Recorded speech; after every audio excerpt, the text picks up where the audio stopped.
Este tipo de delitos pues nos debe de llevar a un análisis de cómo el abuso de autoridad por parte de los servidores públicos pues no debe de quedar impune. Debe de ser castigado por las autoridades competentes y sobre todo que se le dé celeridad a cada uno de los asuntos. Bien, continuamos con el 14º. Dice: cuando se ejecute una orden judicial de aprehensión sin poner al inculpado a disposición del juez sin dilación alguna.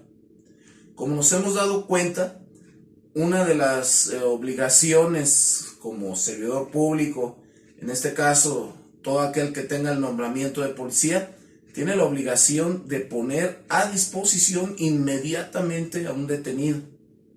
Lo dice muy claro, sin dilación. En este caso, si no se hiciera de esa manera, estaríamos haciendo el delito de abuso de autoridad. Bien, continuamos. Número 15. No dictar auto de formal prisión o de libertad o de sujeción a proceso al detenido dentro de las 72 horas siguientes en que fue puesto a disposición del juez, salvo que sea solicitado la ampliación del término constitucional. Fíjense que es cuestiones de detenciones, la autoridad, la ley lo marca. Se tiene un plazo para ponerlo a disposición, de lo contrario, la acción penal queda sin efecto. Estamos hablando de términos de 72 horas, en el caso de delincuencia organizada, hasta 96 horas. Si no se logra integrar la carpeta de investigación, pues pueden pedir duplicar esas 96 horas. Entonces, qué importante como servidor público es hacer lo correcto y de cierta manera apegarnos al derecho.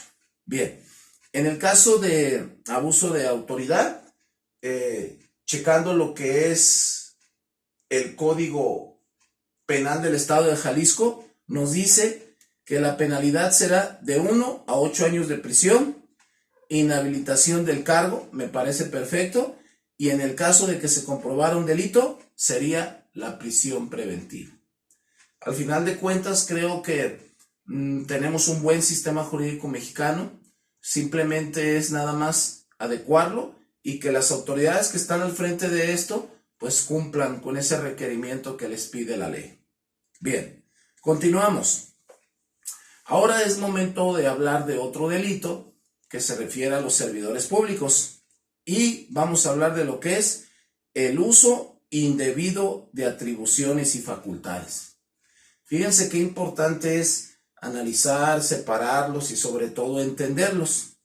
En este rubro, en este tercer delito en particular, vamos a analizarlo desde el punto de vista conceptual. Dice: es aquel servidor público que ejerza las funciones de un empleo, cargo o comisión sin haber tomado posesión legítima o sin satisfacer todos los requisitos legales. Es sin lugar a duda como hay servidores públicos que se ostentan como tal, pueden falsificar credenciales, documentación y como tal sabemos que si no son reconocidos por la autoridad, pues no tienen ese jurisdicción, jurisprudencia que un nombramiento se los da. Por lo tanto, en ese sentido va enfrascado. Bien, es aquel que ejerce las funciones de un empleo, cargo o comisión sin haber tomado posesión legítima o sin satisfacer todos los requisitos legales. Sabemos que pues el Estado es el responsable, es el encargado, es el que me va a dar la jurisdicción, la jurisprudencia para llevarlo a cabo. Bien, es importante señalar que el servidor público que en el desempeño de su cargo otorgue indebidamente por sí o por interpósita persona, contratos, concesiones, permisos, licencias, autorizaciones, franquicias o excepciones. ¿Qué tan importante en este artículo, en esta fracción, en este contenido que estamos leyendo de manera conceptual, como el uso indebido de atribuciones y facultades es un delito que también está castigado en la ley? Mas, sin embargo, a veces yo creo que pues el desconocimiento de lo que hacen no los va a eximir de un delito. Bien, es importante nuevamente citar el Código Penal Federal. Relacionado al delito en particular que estamos hablando, el capítulo 5, en el artículo 217 a la letra dice: comete el delito de uso indebido de atribuciones y facultades, primero, todo aquel servidor público que indebidamente, inciso A, otorgue concesiones de prestación de servicio público de explotación, aprovechamiento y uso de bienes de dominio de la Federación. Estamos hablando aquí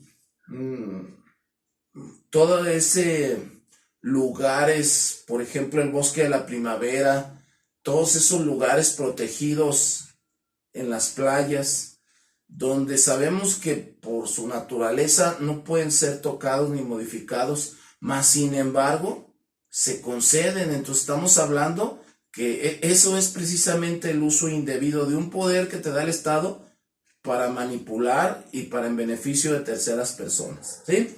Bien, inciso B. Aquel que otorgue permisos, licencias o autorizaciones de contenido económico. Sabemos que todo permiso en relación a negocios, en relación a terrenos, son muy codiciados. Mas, sin embargo, qué importante es que el servidor público no vaya más allá de lo que la ley le permite hacer, porque en este caso el Código Penal es muy marcado y puede tener repercusiones hasta la cárcel. Bien. Inciso D.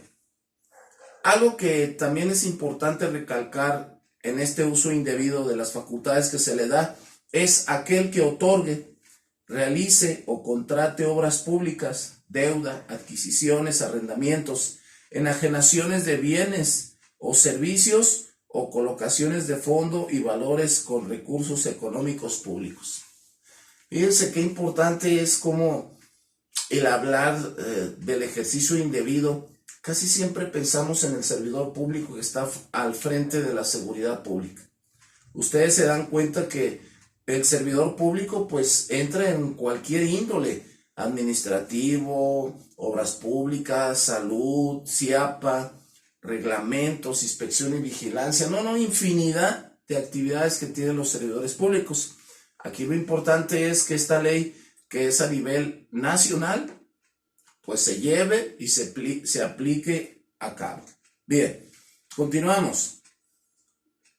Vamos a ver dentro de este inciso la fracción tercera. Dice: el servidor público que teniendo a su cargo fondos públicos les dé a sabiendas una aplicación pública distinta a aquella a que estuvieran destinados o hiciere un pago legal. La desviación de bienes siempre ha sido una preocupación de cada uno de los ayuntamientos que inician.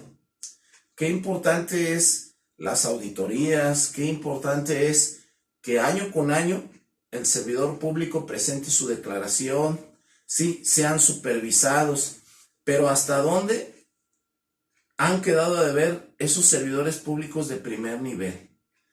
Que a través del voto, a través de la democracia, se les brinda la confianza y la pierden totalmente debido a sus actos que ellos cometen. Bueno, es importante señalar en este rubro la penalidad. Fíjense bien cómo entre el Código Penal Federal y el Código Penal del Estado hay una diferencia marcada. Dice: la penalidad será de 6 meses a 12 años de prisión y de 100 a 300 días de salario mínimo. La destitución e inhabilitación del puesto de 6 a 12 años. Bueno, sigo yo difiriendo en este sentido. Yo pugnaría para que, si cometieron un delito, queden inhabilitados por tiempo indefinido. ¿Sí? Bueno, vamos a revisar el Código Penal del Estado de Jalisco en relación al ejercicio indebido. El artículo 145 a la letra dice: se impondrán de 3 meses a 3 años de prisión y una multa de 30 a 200 días de salarios e inhabilitación para desempeñar otro empleo, cargo y comisión por el término de 6 meses a 3 años.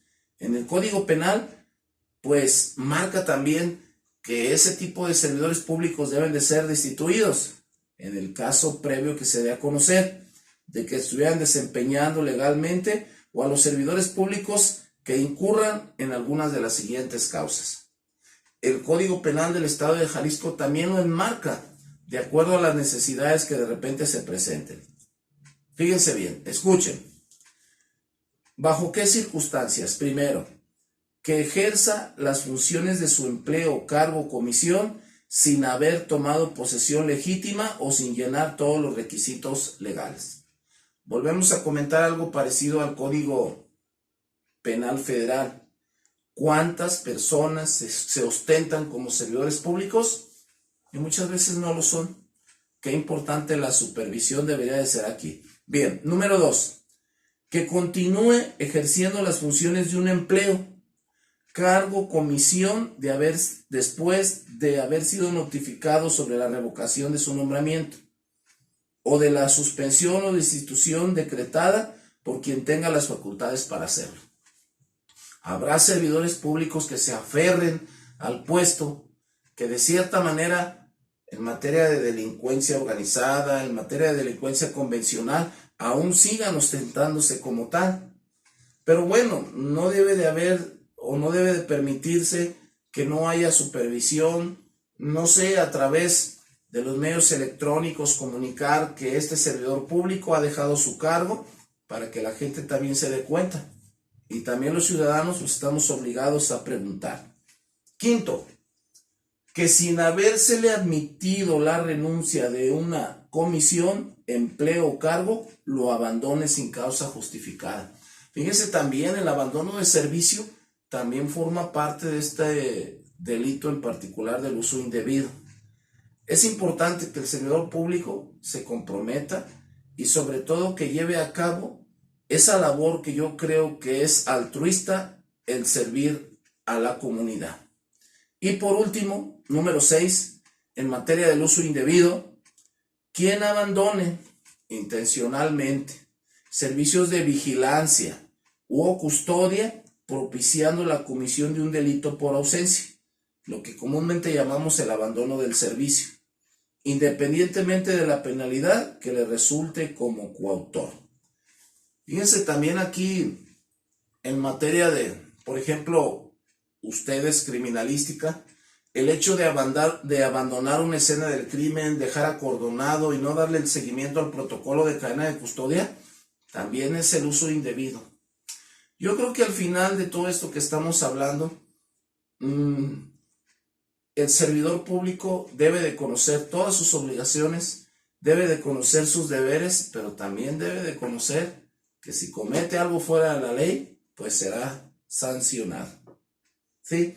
Entonces, ¿qué tan importante es, jóvenes criminólogos, llegar a analizar, llegar a comprender hasta dónde todos los delitos que son ocasionados por los servidores públicos tengan que ser sancionados? Y sobre todo, que aquel servidor público que llegue a ocupar un puesto de confianza, pues se comprometa a salirlo lo mejor posible.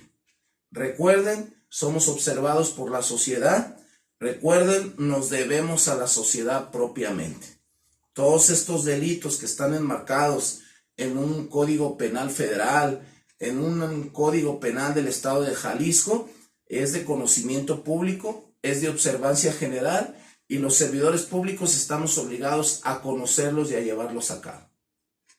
Yo puedo terminar esta primera parte de los delitos que cometen los servidores públicos, pues exhortando a todos esos que ya estamos dentro del medio a conducirnos siempre con legalidad, eficiencia, profesionalismo y honradez, que son parte de los principios que nos rigen a los servidores públicos. De antemano, muchas gracias. Espero que haya quedado comprendido el tema del día de hoy y sobre todo que nos llevemos a la reflexión que si trabajamos bajo la jurisprudencia y la jurisdicción, el conocimiento y el poder, vamos a ser unos servidores públicos eficientes. ¿Sí? Bueno, jóvenes, la tarea para esta semana va a ser investigar dentro de los delitos que cometen los servidores públicos el delito de concusión. Chéquenlo, por favor, investíguenlo de manera conceptual qué es la concusión. Investíguenlo a través de algún autor, Luis Rodríguez Manzanera, Eric Ruada, Hilda Marchori, ¿sí? Miguel Carbonell. ¿Qué es la concusión? Un delito también en particular que cometen los servidores públicos. Recuerden que su tarea deberá ser entregada a más tardar el viernes a las 22 horas. ¿Sale? Entonces, muchas gracias por su atención. También de igual manera voy a subir la actividad en clase. Hay que estar muy pendientes de también subirla. Pues no me despido. Nos veremos hasta la próxima clase de lo que es su materia, delitos en particular. Es un gusto trabajar con ustedes. Yo soy Víctor Manuel. Hasta la próxima.